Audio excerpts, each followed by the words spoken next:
दिनैनि रादाबा गोबां गिथावना रादाब आरो गोबां मोनथिनांगौ रादाब आरो गोबां सोलोंनांगौ बाथ्राफोर दङ, जेराव आङो नोंथांमोननो अलरेडि थाम्बनेलाव लिरनानै होखादों जे 1,25,000 सुबुङा थैदों एबा थैबाय होननानै। येस, नंगौ ख्रिस्ट'नि अनजाग्रा प्रियफोर, दिनै नोंथांमोननो बेबायदि रादाबखौ लानानै फैदों, जेराव जोंनि हादराव 1,25,000 बोसोराव थैगासिनो दङ। बे मोनसे महामारि बेरामफोर बायदि जानानै दङ, महामारिजों थैग्लुंनायफोर बायदि जानानै दङ। जों बुङोब्ला महामारि होननानै बुंब्लाबो गोरोन्थि जानाय नङा। दा बेयावहाय बे बेरामा मा बेराम, बे समस्याया मा समस्या, बेखौ जों साफ्रोमबो मोनथिना लाखानाया मोजां। साफ्रोमबो बर' ख्रिस्टियानफोरनि थाखाय बे गोनांथि बाथ्राथार। आरो बर' ख्रिस्टियाननि अनगायैबो सोरबा जुदि गुबुनफोराबो आंनि भिडिअखौ नायदोंब्ला बे नोंथांनि थाखाय गोबां मोजांनि भिडिअ जागोन। नोंथाङाबो गोबां बाथ्राखौ सोलोंनो हागोन। दे अब्ला बे बेरामा माथो बेराम, मा बेराम जागासिनो दङ भारतआव, बेखौ जेन जोङो मोनथियो। आं नोंथांमोननो मोनसे भिडिअ क्लिप लानानै फैदों। बे भिडिअ क्लिपखौ नायग्रोगोन, बिनि उनाव आङो नोंथांमोननो डिटेल्सै आरोबाव आंनि रावजों, आंनि रिसार्चनि गेजेरजों नोंथांमोननो माखासे बाथ्राफोरखौ बुंहैनो नागिरदों। दा बेवहाय भिडिअखौ जोबजासिम नाय आरो लोगोसे खावलायनो हास्थायबाय सोरबाफोर जुदि चेनेलाव गोदान फैदोंब्ला चेनेलखौ साबस्क्राइब खालामना लागोन, जेन फैबाय थानाय समफोराव बेबायदिनो रादाब आरो बोसोनफोरखौ नोंथांमोना मोनबाय थानो हायो। आरो लोगोसे मोनसे लाइक होनानै गालांदो। नोंथांनि लाइक होनाया आंखौ गोदान भिडिअ लाबोनो थाखाय गोबां थुलुंगा होयो। आरो हायोब्ला भिडिअखौ शेयार खालामगोन। आरो नोंथाङा बे भिडिअखौ मोननानै मा मुलाम्फा मोनखो, जोबनाय फारसे कमेन्टआव नोंथाङा थांनो हागौ। दे अब्ला नोंथांमोननो बे रादाब क्लिपखौ दिन्थिग्रोनो हास्थायबाय। नोंथांमोना बे क्लिपखौ नायग्रोदो।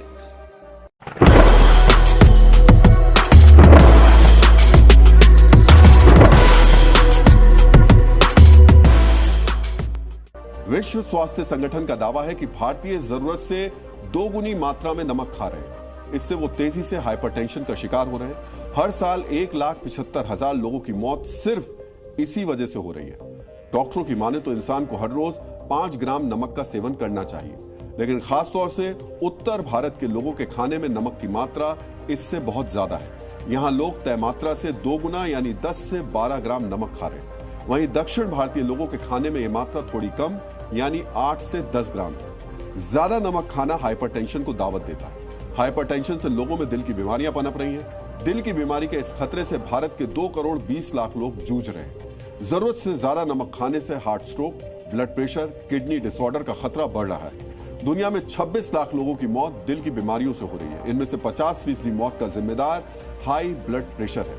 नमक ब्लड प्रेशर हाई करने की सबसे बड़ी वजह बन रहा है। भारत में करीब 7 करोड़ जवान हो रहे बच्चे हाई ब्लड प्रेशर की समस्या से जूझ रहे हैं। जवान होते ही इनके हाइपरटेंशन का शिकार होने की आशंका 7 गुना ज्यादा है।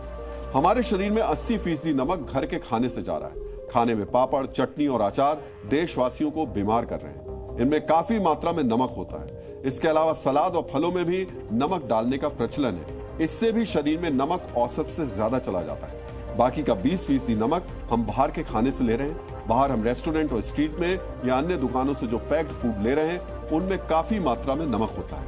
बिस्किट, नमकीन, सॉस, चिप्स, वेफर्स जैसी चीजों में हमारे शरीर में काफी नमक चला जाता है। यानी हम चाहे जो खा रहे हैं, चाहे जहां खा रहे हैं, नमक ही नमक खा रहे हैं। और pink salt, rock salt, iodine नमक, समुद्री नमक, काला नमक जैसे अलग अलग नोंथांमोना जि रादाब क्लिपखौ नुबाय, बे सैथो बाथ्रा, ख्रिस्ट'नि प्रियफोर, सैथो बाथ्रा।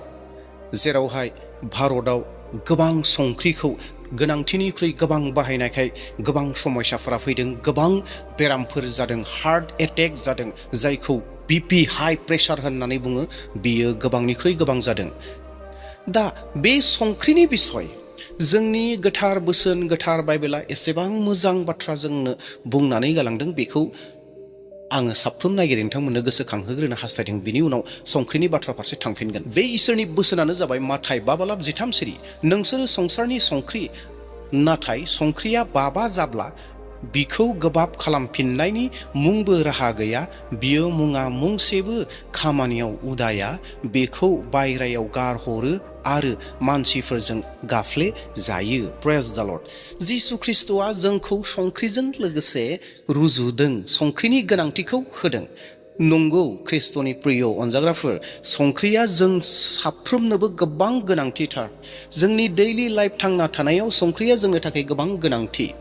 नाथाय बे संख्रिखौनो गोनांथिनिख्रुइ गोबां जुदि जोङो जायोब्ला गोनांथि जानायनिख्रुइ गोबां बाहायसिनोब्ला जोंहा गोबां खहा दङ जेरावहाय जोङो रादाब क्लिपाव नुनो मोन्दों जोंनि भारतआव गासै बोसोराव 1,75,000 सुबुङा बोसोराव थैगासिनो दङ आरो बिनि जाहोना मा संख्रिखौ गोबां जानायनि थाखाय सासे सुबुङा संख्रिखौ सानसेयाव केवल only 5 ग्रामल'सो जानो नांगौ सामससेनिख्रुइबो एसे खम जुदि बुंनो थाङोब्ला जोंनियाव जि नर्मेल मोनसे सामस दंना बे सामसखौ हमनानै लादो नाथाय बिनिख्रुइबो गोबांखौ जायो जोंनि सुबुंफोरा गोबां समाव माब्लाबा हराव थैना थायो माब्लाबा बहाबा थांबाय थानाय समावनो थैदों बहाबा साइकेल सालायनायाव बहाबा बाइकआव गाखोनायाव बाइकआव जिरायनायाव बासाव जिरायनायाव बहाबा जिखुनु जाया खामानि मावनायावनो गोबां मानसिफोरा थैदों मानो जाहोना जाहैबाय बे बाथ्राखौ मोनथिनो थाखाय जिहेतु संख्रि गोबां जानाया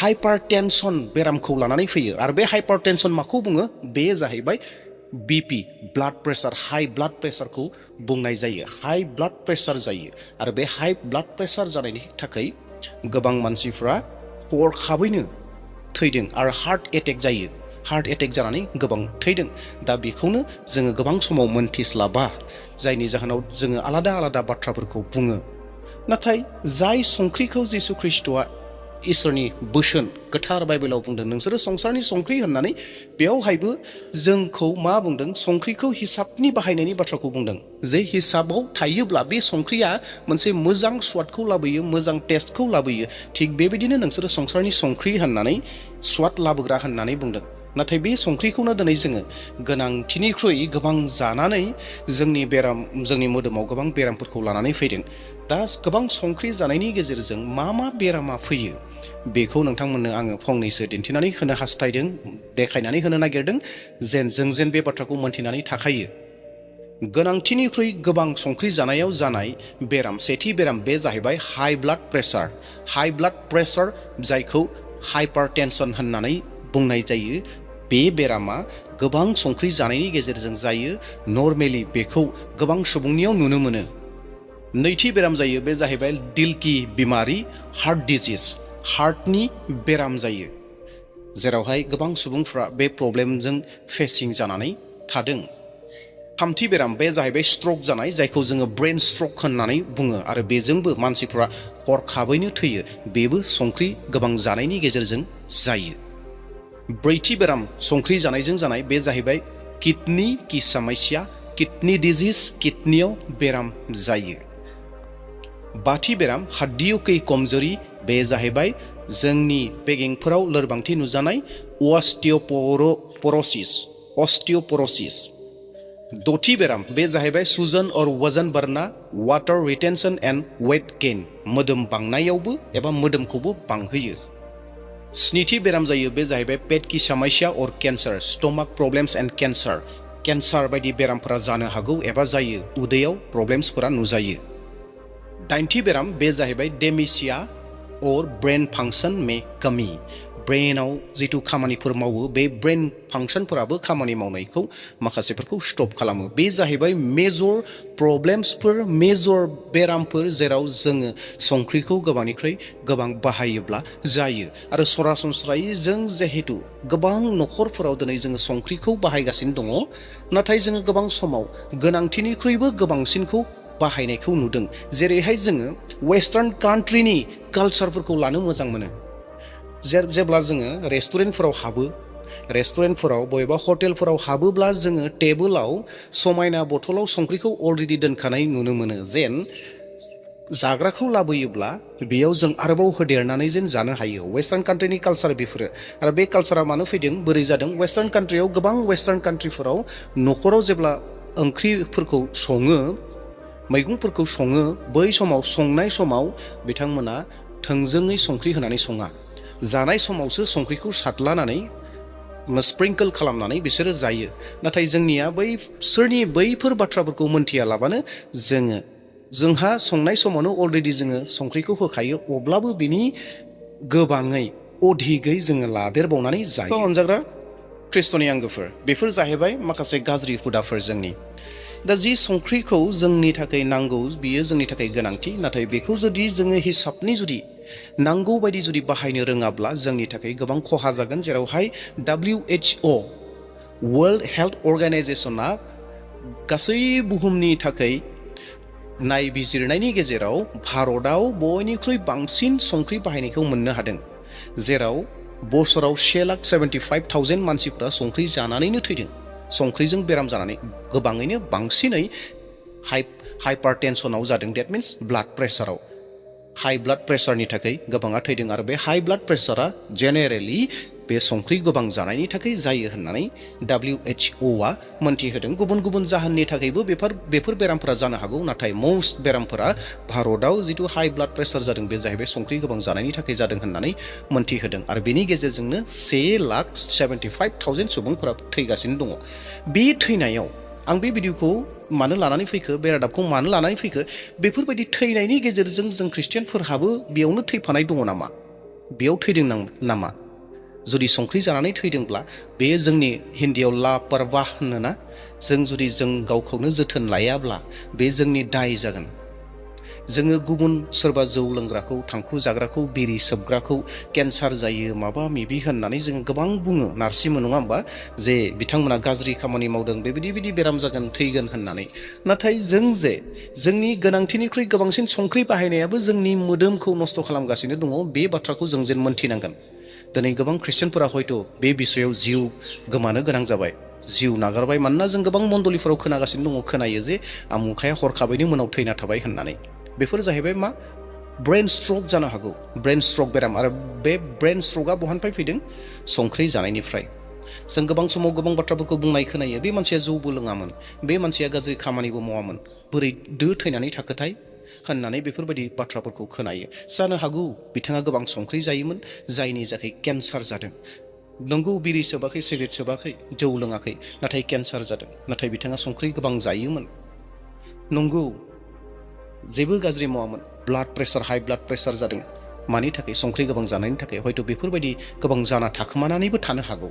दा बेयावहाय जों जेन सांग्रां जायो, मानोना इसोराबो बे बिसयाव जोंखौ सांग्रां जानानै थानो थाखाय होदों। मानोना जोंनि जि मोदोम दङ, बे मोदोमा जोंनि नङा, बे जाहैबाय इसोरनि मोदोम। आरो जोंनि बे मोदोमा मा? बे जाहैबाय इसोरनि मन्दिर, जेरावहाय 1 करन्थियारि 3:16 आरो 17 सिरिया स्पष्ट बुङो, नोंसोरो गावसोरनोदि इसोरनि न' आरो इसोरनि जिउआदि नोंसोरनियाव दं, नोंसोरो थारैनो मिथियाना? बेनिखायनो सोरबाया बे इसोरनि न'खौ संहार खालामब्ला इसोरा बेखौ संहार खालामगोन। मानोना इसोरनि न'आ गोथार आरो नोंसोरनो बे न'आ होननानै इसोरा जोंखौ रोखा स्पष्टयै बुंदों। डेट मिन्स जोंनि बे मोदोमाव इसोरा थायो। बे जाहैबाय गोथार जिउनि मोनसे मन्दिर, इसोरनि मोनसे मन्दिर।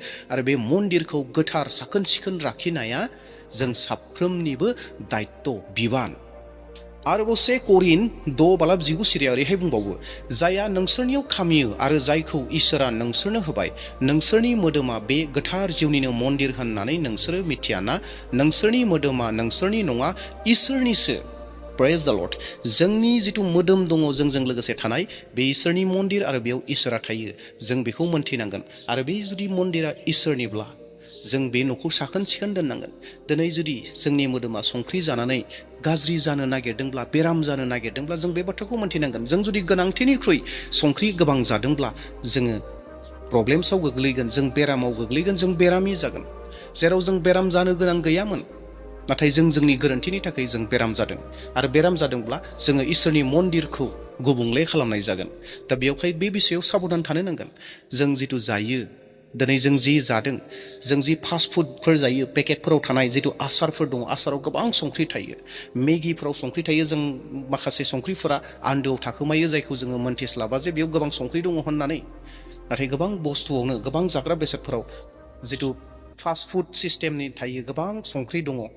दा बेयावहाय अनजाग्रा ख्रिस्ट'नि आंगोफोर, जों बे बिसयाव सांग्रां जानि। जोंनि मोदोमाव जेसेबांखिनि संख्रि नांगौ, बेसेबांखिनि संख्रिखौल' जोङो बाहायनि, नङाब्ला जोङो गोबांनिख्रुइ गोबां जुदि संख्रिखौ बाहायोब्ला बे महामारिनि लिस्टआव जोंबो गोग्लैगोन नामा? जेराव 1,75,000 बोसोराव थैगासिनो दङ संख्रि जानानै।